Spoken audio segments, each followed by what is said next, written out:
Sports world cup 2025 Saudi আরব রিয়াদ থেকে free ফায়ারের venue থেকে আপনাদের সবাইকে আরেকবার স্বাগত জানাচ্ছি। আমি তানভীর হাসান। সর্বশেষ পরিস্থিতি কি চলছে তা জানাতে চাচ্ছিলাম। হয়তোবা বিদায় ঘন্টা বাজতে চলেছে বাংলাদেশে, কষ্ট হলেও বলতে হচ্ছে। এই কারণটা হচ্ছে আজকে যে 6টা ম্যাচ অনুষ্ঠিত হওয়ার কথা তার মধ্যে 3টা ম্যাচ অনুষ্ঠিত হয়ে গেছে। সেই 3 ম্যাচ শেষে বাংলাদেশের অবস্থান আমি যদি বলতে চাই তাহলে বলতে হবে যে বাংলাদেশে টোটাল 18টা দলের মধ্যে গতকাল আজ খেলা শুরু হওয়ার পর্যন্ত ছিল 17 নম্বরে, কিন্তু খেলা শেষে কিন্তু নেমে গেছে 18 নম্বরে। আমি যদি টিম র্যাঙ্কিংটা একটু দেখাতে চাই, দেখতে পাচ্ছেন যে 1 নাম্বার হিসেবে কিন্তু লস কিন্তু এই মুহূর্তে অবস্থান করছে। 2 নম্বরে রয়েছে আর কিউ ড্রাগনস ই স্পোর্টস রয়েছে 3 নম্বরে, পেইন গেমিং ভিশন সিস্টেম রয়েছে 4-এ, পেইন গেমিং 5-এ, টিম ফ্যালকনস রয়েছে 6 নম্বরে।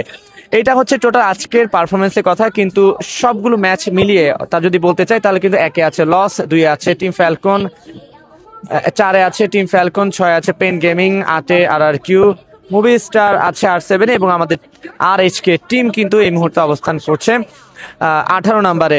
যদি মিরাকল আর 3টা ম্যাচ বাকি আছে, যদি মিরাকল কিছু না ঘটে তাহলে কিন্তু বলতে হবে যে এভাবে হয়তোবা এবারের মতো আসর থেকে বাংলাদেশকে বিদায় নিতে হবে। তবে এখনো সুযোগ আছে, সেটার জন্য মিরাকল লাগবে।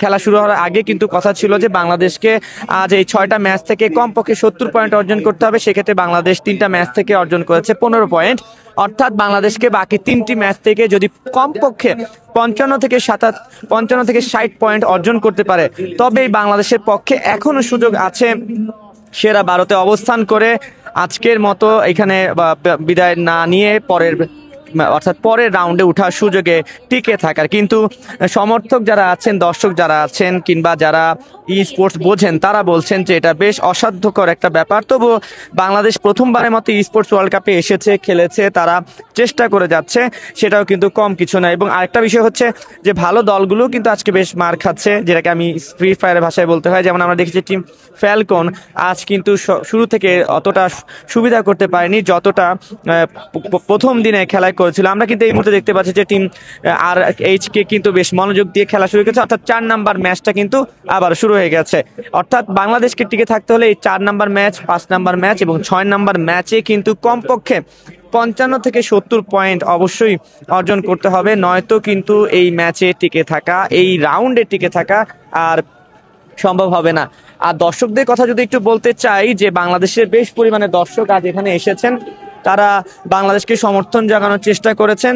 এর মধ্যে একটা দুর্ঘটনা ঘটেছে, সৌদি আরবে বাংলাদেশের ফ্ল্যাগ নিয়ে খেলতে আসা 3 দর্শককে অজ্ঞাত কারণে আটক করেছেন সৌদি পুলিশ। কি কারণে নিয়েছেন সেই ব্যাপারে এখন আমরা জানতে পারিনি। যদি আমি বলতে চাই যে ফ্রি ফায়ারের মঞ্চ অর্থাৎ স্পোর্টস ওয়ার্ল্ড কাপের ফ্রি ফায়ারের ভেন্যু থেকে 4 নাম্বার ম্যাচটা চলছে, এই মুহূর্তে শুরু হয়ে গেছে। বাংলাদেশকে টিকে থাকতে হলে এই শেষের 3 ম্যাচ থেকে কমপক্ষে 55 থেকে 60 পয়েন্ট অর্জন করতেই হবে, যা বেশ অসাধ্য একটা ব্যাপার। তবুও আশায় বুক বেঁধে রয়েছেন সমর্থকরা। কি হয় সে তথ্যগুলো আমরা আপনাদেরকে অবশ্যই জানিয়ে দেব। সে পর্যন্ত আপনাদের সবাইকে সঙ্গে থাকতে হবে সময়ের গল্পে।